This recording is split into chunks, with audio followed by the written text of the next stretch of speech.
আচ্ছা, H2S এর ক্ষেত্রে আগেরটার পরে কন্টিনিউ করছি। সালফারের অক্সাইড যদিও বলবো, তাও এইটা বলা হয়নি। ওই লেড সালফাইডের পেপারকে কালো করে, এইটা দিয়ে আমরা H2Sকে চিনতে পারি। আর তো জানো পচা ডিমের গন্ধযুক্ত আছে। এবার আমি আসছি সালফারের অক্সাইডে।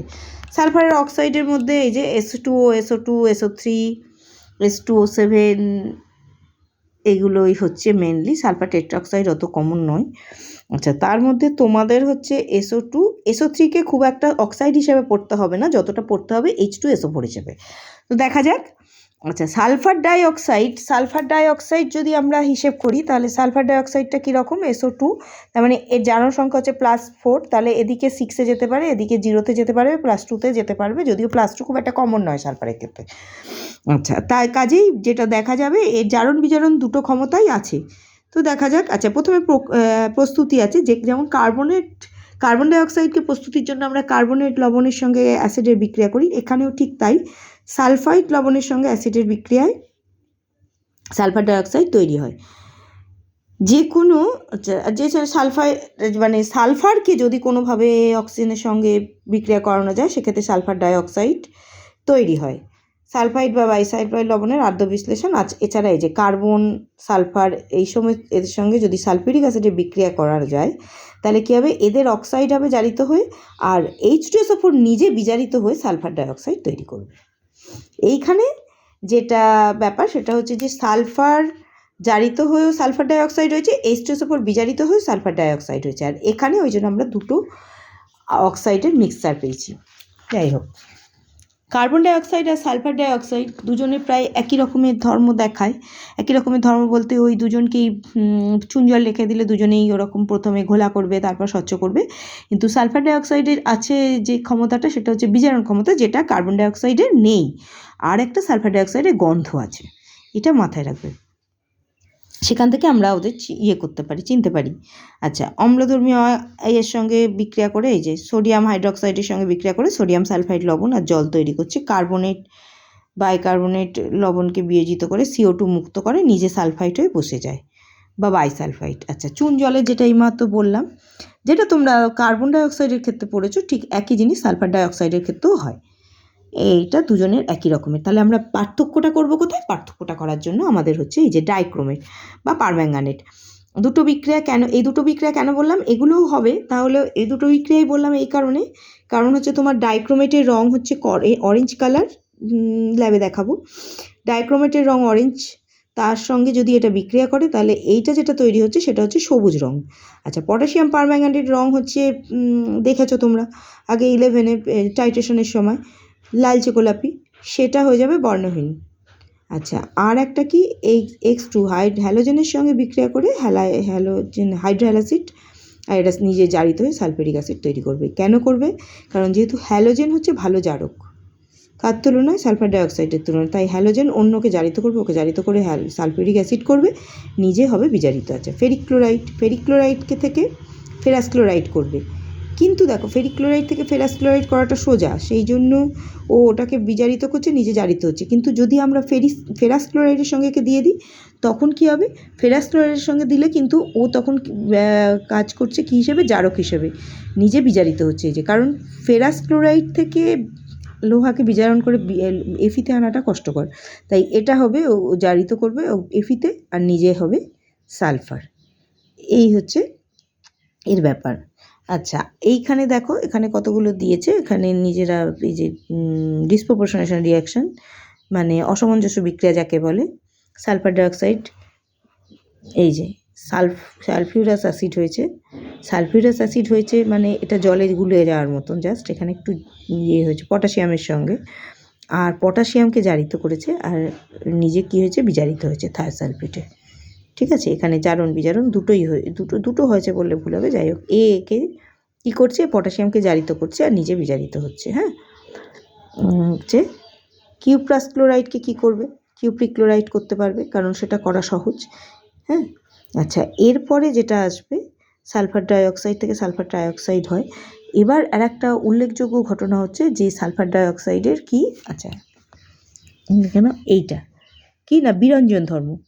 আচ্ছা, হ্যালোজেনের বিরঞ্জন যখন হবে বা ওজনের বিরঞ্জন ধর্মে আমরা কি পড়েছি, ওজনের বিরঞ্জন ধর্ম বলেছিলাম, সেখানে হচ্ছে তোমার অক্সিজেন তৈরি হয়, অক্সিজেন রঙিন পদার্থের সঙ্গে বিক্রিয়া করে বিরঞ্জিত পদার্থ করে, জারিত হয়ে হয়, তার ফলে রং ফিরে আসে না। কিন্তু সালফার ডাইঅক্সাইডে দেখো জল দিয়ে কি হচ্ছে, জায়মান হাইড্রোজেন রঙিন পদার্থকে বিজারিত করে, এখানটায় আছে আর আছে, এইখানটা আরটা চেপে গেছে কালো কালির জন্য, যাই হোক এই আর আছে, এই বিজারিত করে কি করছে, বিজারিত করে বর্ণহীন পদার্থে পরিণত করছে। এবার একে যদি তুমি খোলা বায়ুতে রেখে দাও, তাহলে আবার জারিত হতে পারবে, কারণ খোলা বায়ু মানেই আমাদের কাছে অক্সিজেন, প্রচুর অক্সিজেন, তাই এটার কী হবে, কালারটা আবার সহজে ফিরে আসবে। তার মানে আমরা কি বলতে পারি, SO2 দ্বারা বিরঞ্জন কিন্তু অস্থায়ী। কেন অস্থায়ী? কারণটা হচ্ছে, মনে রাখবে, এই যে জায়মান হাইড্রোজেন, অর্থাৎ যেহেতু বিজারণের মাধ্যমে হচ্ছে, সেই জন্য এটা কি হয় না, এটা অস্থায়ী হয়। আচ্ছা, সালফার ডাইঅক্সাইডের গঠন একটু মনে রেখো, যদিও CO2-র মতন সংকেতটা, কিন্তু সেটা গঠনটা একরকম হয় না। কারণ কি, সালফারের 6টা ইলেকট্রন জানো তোমরা বাইরে, কি হয়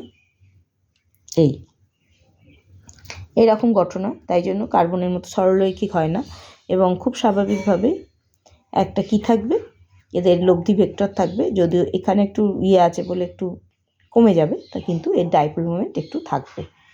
ঠিক আছে, মনে রাখবে।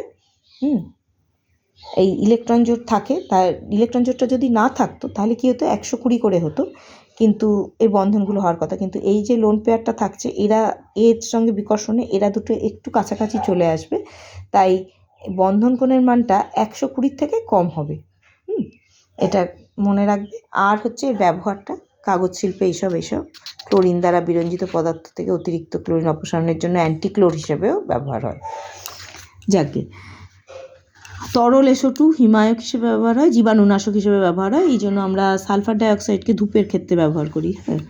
আর চেনা যাওয়ার জন্য এই যে এটা এই বিক্রিয়াটাই হচ্ছে তোমার এর থেকে, এই যে এই কালার, যে কোনো কালার চেঞ্জের বিক্রিয়া দেবে। এইগুলো থেকে আমরা কি করতে পারি, এগুলো থেকে আমরা কার্বন ডাইঅক্সাইডের থেকে ওকে আলাদা করে ভাবতে পারি। আচ্ছা, এরপরে আমরা যেটা দেখব সেটা হচ্ছে অ্যাসিড, অক্সি অ্যাসিড। দেখো কত রকমের অ্যাসিড হয়, ঠিক আছে, এই হচ্ছে কত রকমের অ্যাসিড হয় সেটা বলেছে। তার মধ্যে আমি মোটামুটি কয়েকটা তোমাদের বলে দিচ্ছি, এখানটা একবার দেখিয়ে দিচ্ছি, দরকার হলে স্ক্রিনশট একটা পাঠিয়ে দেব, কিন্তু এতগুলো মনে হয় মনে রাখা সম্ভব হবে না, যেটা আমি দেখাচ্ছি একটু দেখো দিকে। আচ্ছা, সালফিউরাস অ্যাসিড H2SO3, গঠনটা দেখো, ঠিক আছে। আচ্ছা, গঠনটা এরকম, কোনো অসুবিধা নেই, H2SO3। আচ্ছা, এর সঙ্গে সঙ্গে আসছে থায়োসালফিউরাস অ্যাসিড। থায়োসালফিউরাস অ্যাসিড দেখো, এটা কি হচ্ছে এখানে না, একটা অক্সিজেনের জায়গায় একটা যেই সালফার পড়ে যাচ্ছে সেটাকে আমরা বলছি থায়োসালফিউরাস অ্যাসিড, H2S2O2। আচ্ছা, সালফিউরিক অ্যাসিড, থায়োসালফিউরিক অ্যাসিড কী হবে, একটা ওয়ের জায়গায় S পড়েছে, এটা হচ্ছে থায়োসালফিউরিক অ্যাসিড। আচ্ছা, ক্যারোস অ্যাসিডটা পড়বে, ক্যারোস অ্যাসিড দেখো H2SO5, H2, ক্যারোস অ্যাসিডে কী থাকছে, ক্যারোস অ্যাসিডে অক্সিজেন পারক্সো বন্ধনই থাকছে। আচ্ছা, ক্যারোস অ্যাসিডের রাসায়নিক নাম হচ্ছে পারক্সি মনোসালফিউরিক অ্যাসিড, আর একটা হচ্ছে পারক্সি ডাইসালফিউরিক অ্যাসিড। এখানে কি হচ্ছে, দুটো ইউনিট জুটছে, দুটো পারক্সি মনোসালফিউরিক অ্যাসিড জুটছে, তার থেকে একটা জল বাদ যাচ্ছে, এই দেখো 2 × H2SO5 কি হচ্ছে H4S2O10, সেখান থেকে একটা বাদ গিয়ে এটা হচ্ছে, এই হচ্ছে পারক্সি ডাইসালফিউরিক অ্যাসিড। এই যে মনোসালফিউরিক অ্যাসিডে একটা অক্সিবন্ধন ছিল, এই অক্সিবন্ধনের ইয়েতে দুটো ইউনিট জুড়ে যাচ্ছে, H2S2O8। মোটামুটি এই কটা অ্যাসিড, সালফারের অ্যাসিড পড়লে হয়ে যাবে। আচ্ছা, এরপর আসছি সালফিউরিক অ্যাসিড। সালফিউরিক অ্যাসিডের ক্ষেত্রে প্রথম যেটা পড়তে হবে সেটা হচ্ছে স্পর্শ পদ্ধতি। স্পর্শ পদ্ধতিতে কী হবে, এই যে স্পর্শ পদ্ধতির যে স্টেপগুলো আছে, প্রথম ধাপ হচ্ছে এই যে সালফার থেকে সালফার ডাইঅক্সাইড তৈরি, সেটা পাইরাইটিস ব্যবহার করে হতে পারে বা সালফার থেকে হতে পারে। এরপর সালফার ডাইঅক্সাইড থেকে সালফার ডাইঅক্সাইডের রূপান্তর, সেইটা রাসায়নিক সাম্যে অলরেডি পড়েছো, যে কী কী অনুঘটক ব্যবহার করা হয়, এখানকার অপটিমাম টেম্পারেচার কত বা চাপ কত, দেখো এটা 1 থেকে 2 অ্যাটমসফিয়ার চাপ, 400 ডিগ্রি সেন্টিগ্রেড তাপমাত্রা, আর এই যে ভ্যানাডিয়াম পেন্টক্সাইড আর প্ল্যাটিনাম অনুঘটকের উপস্থিতিতে বিক্রিয়া করা হয়। এরপরে যেটা হচ্ছে সে তৃতীয় ধাপ হচ্ছে কি ওলিয়াম উৎপাদন। ওলিয়ামটাকে কি করা হয়, H2SO4 দিয়ে SO3 গ্যাসকে শোষিত করা হয়, কারণ SO3 গ্যাসে যদি আমরা ডাইরেক্ট জলে দ্রবীভূত করি তাহলে প্রচুর তাপ উৎপন্ন হয় এবং গ্যাসের অনেকটা নষ্ট হয়, সেই কারণে এখানে সরাসরি জলে দ্রবীভূত করা হয় না। কী করা হচ্ছে না, SO3কে এটাকে শোষণ করে এই যে ওলিয়াম তৈরি করা হচ্ছে, ওলিয়াম থেকে জল যোগ করে প্রয়োজন মতো সালফিউরিক অ্যাসিড তৈরি করা হচ্ছে। এই হচ্ছে সালফিউরিক অ্যাসিড তৈরির ব্যাপারটা, এই ছোট্ট করে এখানে দেওয়া আছে। এরপরে সালফিউরিক অ্যাসিডের বিক্রিয়াটাই এখানকার মেন। সালফিউরিক অ্যাসিডের মনে রাখবে যে 3 রকম ধরনের বিক্রিয়া হয়। একটা হচ্ছে সালফিউরিক অ্যাসিড থেকে মেন ধর্ম, একটা হচ্ছে আম্লিক ধর্ম, একটা হচ্ছে জারণ ধর্ম, একটা হচ্ছে নিরোধক ধর্ম। আম্লিক ধর্মের জন্য কি করবে, আম্লিক ধর্মের জন্য যে কোনো ক্ষারের সঙ্গে বিক্রিয়া করবে, লবণ জল তৈরি করবে। জারণ ধর্মের জন্য যে কোনো ইয়েতে বিক্রিয়াতে ওকে ব্যবহার করলেও জারিত করে দেওয়ার প্রচুর অক্সিজেন থাকে, যার জন্য জারিত করে দেওয়ার চান্স বেশি। আর নিরোধক ধর্ম হচ্ছে জল টেনে নেওয়া, এবং এই জল টেনে নেওয়ার জন্য কী হয়, বিভিন্ন পদার্থ শুষ্ক করতে ব্যবহার করা হয়। শুধু তাই নয়, সালফিউরিক অ্যাসিডের যেটা মারাত্মক ঘটনা সেটা হচ্ছে যে কোনো গঠন জল, যেমন ধরো যে কোনো কার্বোহাইড্রেট C6H12O6 অর্থাৎ গ্লুকোজের সঙ্গে যদি গাঢ় সালফিউরিক অ্যাসিড, খানিকটা গ্লুকোজে যদি গাঢ় সালফিউরিক অ্যাসিড ঢেলে দাও, তাহলে কি হবে না, ওই 6C পড়ে থাকবে, আর বাকি যে H2O সেটাকেও টেনে নেবে, দিয়ে গ্লুকোজটাকে কালো করে দেবে। চিনির ক্ষেত্রেও একই হয়। অর্থাৎ এই যে জল মানে কোনো যৌগের মধ্যে কেলাস জল তো টেনেই নেবে, ছেড়ে দাও, গঠন জল যেটা H2O, যেসব কার্বোহাইড্রেট অর্থাৎ C6H2O6 এইভাবে যখন লেখা যাচ্ছে, এটা গঠন জল বলে, এইটাকেও সালফিউরিক অ্যাসিড টেনে নেয়। আচ্ছা, এবার মনে রেখো যে সালফিউরিক অ্যাসিড হচ্ছে খুব ঘন এবং স্ফুটনাঙ্কটা খুব বেশি হয়। কেন বেশি হয়, কারণ সালফিউরিক অ্যাসিড অণুগুলোর মধ্যে হাইড্রোজেন বন্ধন থাকে, হাইড্রোজেন বন্ধন যোগ করে এরা ভীষণভাবে একসঙ্গে থাকে, যার ফলে এদের বিচ্ছিন্ন করতে বেশি শক্তি লাগে, বেশি এনার্জি দিতে হয়, বা স্ফুটনাঙ্কটা গড় হয়। আচ্ছা, এবার দেখো এই যে বললাম ক্ষারের সঙ্গে বিক্রিয়া করছে। আচ্ছা, কার্বনেট লবণের সঙ্গে যে কোনো অ্যাসিডের মতো এও বিক্রিয়া করছে, সালফেট লবণ কার্বন ডাইঅক্সাইড তৈরি করছে। হ্যাঁ, আর হচ্ছে যে কোনো ধাতুর সঙ্গে বিক্রিয়া করলে কী হবে, সালফেট লবণ আর হাইড্রোজেন তৈরি হচ্ছে। হ্যাঁ, কিন্তু এটা দেখো, খেয়াল করে দেখো, এখানে আছে কি লঘু সালফিউরিক অ্যাসিড। কেন গাঢ় সালফিউরিক অ্যাসিড দেওয়া হয়নি, কারণ গাঢ় সালফিউরিক অ্যাসিড যদি আমরা এক্ষেত্রে দিই, তাহলে যেটা হবে সেটা হচ্ছে এই যে হাইড্রোজেন মুক্ত হচ্ছে, বিক্রিয়া হবে, অবশ্যই বিক্রিয়া হবে, এই যে হাইড্রোজেন মুক্ত হবে তাকে সালফিউরিক অ্যাসিড, গাঢ় সালফিউরিক অ্যাসিডের অক্সিজেন, জার্মান অক্সিজেন জলে পরিণত করবে। সেই জন্য এই বিক্রিয়াগুলো আমাদের লঘু সালফিউরিক অ্যাসিড ব্যবহার করতে হবে। আচ্ছা দেখো, ফর্মিক অ্যাসিড থেকে কী করছে, এটা কপার সালফেট, জল দেওয়া রয়েছে, এটা টেনে নিচ্ছে। নীল রঙের শোধক কপার সালফেট তাকে বর্ণহীন অনাদ্য লবণে পরিণত করছে, ওই যে কেলাস জল টেনে নিচ্ছে। এই যে HCOH, এখানে HOH এইটুকুনি টেনে নিচ্ছে, গঠন জল টেনে নিচ্ছে, H2O করছে। সব জায়গাতেই দেখো গঠন জলও টেনে নিচ্ছে। হ্যাঁ, এই সমস্ত জিনিসগুলোর ক্ষেত্রে কি হচ্ছে না, টেনে নিচ্ছে। আর একটা কীভাবে, এই যে এটা তো পড়বে বা পড়েছো খুব সম্ভবত, না পড়বেই, এগুলো পড়বে। এই যে অ্যালকোহল থেকে এরকমভাবে জল টেনে নেয়, জল টেনে নিয়ে অনেক কিছু করতে পারে, মানে দুটো অ্যালকোহলের অণু জুড়তে পারে, অথবা একটা অ্যালকোহলের অণু থেকেও টানতে পারে, সেগুলো এইতে পড়বে। এই যে দেখো, তোমাদের এক্ষুনি যেটা দেখালাম যে গ্লুকোজেরটা, সেরকম চিনিরটা দিয়েছে, চিনির মধ্যে গাঢ় সালফিউরিক অ্যাসিড দিলে এরকম হচ্ছে। আচ্ছা, আর কি বললাম, জারণ ধর্ম দেখো, কার্বন, সালফার, ফসফরাস সবাইকে একদম যার যেটা মোটামুটি একদম ওপরের লেভেল সেই পর্যন্ত নিয়ে যাচ্ছে। এসকে সালফার ডাইঅক্সাইড, এইটার ক্ষেত্রে আমরা একটা প্রোডাক্ট পাচ্ছি কেন, কারণ এক্ষেত্রে H2SO4 বিজারিত হয়েও যা করছে, সালফার জারিত হয়েও একই প্রোডাক্ট করছে, সেই জন্য এখানে আমরা একইগুলোই কিন্তু সবাইকে কোথায় কোথায় নিয়ে যাচ্ছে। হ্যাঁ, ধাতুগুলোতে এই যে বললাম, ধাতুগুলোর সঙ্গে যদি উত্তপ্ত গাঢ় H2SO4 দিই, তাহলে কী হবে, ধাতব সালফেট হবে প্লাস সালফার ডাইঅক্সাইড হবে। ধাতু জারিত হচ্ছে, দিয়ে মিডিয়াম হিসেবে সালফেট লবণ করছে, আর নিজে বিজারিত হয়ে সালফার ডাইঅক্সাইড হচ্ছে, এটা মনে রাখবে। আচ্ছা, H2S তো বিজারিত জিনিস, তাকে সালফারে পরিণত করছে। আচ্ছা, ফেরাস সালফেটকে হলুদ ফেরিক সালফেট, Ki থেকে I2, KBr থেকে Br2 সব এসব করে। আচ্ছা, এরপরে আর কি অধক্ষেপণ বিক্রিয়া। হ্যাঁ, এইটা দেখো, এটা তোমাদের কাজে লাগবে H2SO4 চিনতে বা সালফেট চিনতে। Barium chloride, calcium chloride, lead sulphate, এইসব জিনিসগুলো তোমরা এইগুলো এই যে H2SO4 দিলে কী হয়, এদের লবণ যে সালফেটগুলো যে সালফেটগুলো অদ্রাব্য তারা এইখানে পড়ে যায়। যে বেঞ্জিনের সঙ্গে গাঢ় সালফিউরিক অ্যাসিডের বিক্রিয়া, তার অত কিছু দরকার নেই। এরপরে তোমরা যেটা পড়বে, আচ্ছা, তড়িৎ বিশ্লেষণ। 50% H2SO4, তার প্ল্যাটিনাম সিলিন্ডারের উপস্থিতিতে তড়িৎ বিশ্লেষণ করা হলে ক্যাথোডে তৈরি হয় হাইড্রোজেন গ্যাস, আর অ্যানোডে হচ্ছে পার ডাইসালফিউরিক অ্যাসিড H2S2O8। শনাক্তকরণ হচ্ছে এই যে পোড়াগন্ধযুক্ত বা এই যে বেরিয়াম ক্লোরাইড দেওয়া। আচ্ছা, এরপরে এখানে একটা পড়ো সালফেট আয়নের গঠন আকৃতি।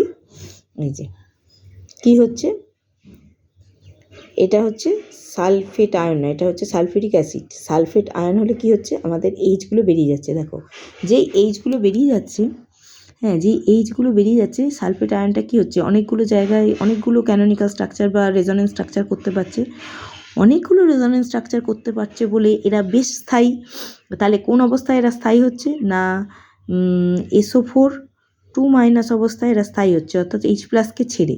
যেহেতু সালফেট আয়ন বেশি স্থায়ী, তাই জন্য সালফিউরিক অ্যাসিড তীব্র অ্যাসিড। যার অ্যানায়ন যত বেশি স্থায়ী হবে, সেই অ্যাসিড তত বেশি তীব্র হবে, কারণ সে ততক্ষণ ধরে মনে রাখবে যে জলীয় দ্রবণে H+ ছেড়ে রাখতে পারছে, তাই সে ভালো অ্যাসিড। আচ্ছা, এবার এগুলো হচ্ছে ব্যবহার, এগুলো আর আমার আলাদা করে বোঝাবার কিছু নেই। এগুলো দেখবে যে কোনো বইতে বা কিছুতে থাকবে, তোমার কাছে যে বই থাকবে সেখানেই পাবে। ঠিক আছে, এইটুকুনি আশা করি। এরপরে আচ্ছা, আরেকবার এটা দেখিয়ে দিই, এইখানের জায়গাটা, এইগুলো দেখিয়ে দিলাম। এখানে সব কিছু নয়, যে কটা আমি খাতার পাতায় আমার হাতের লেখায় দেখালাম, মোটামুটি সেইগুলো করলেই কিন্তু হয়ে যাবে সালফিউরিক অ্যাসিডের সঙ্গে। আচ্ছা, আশা করি এই চ্যাপ্টারে আর কোনো প্রবলেম থাকলে পরে বলবে। শেষ করছি।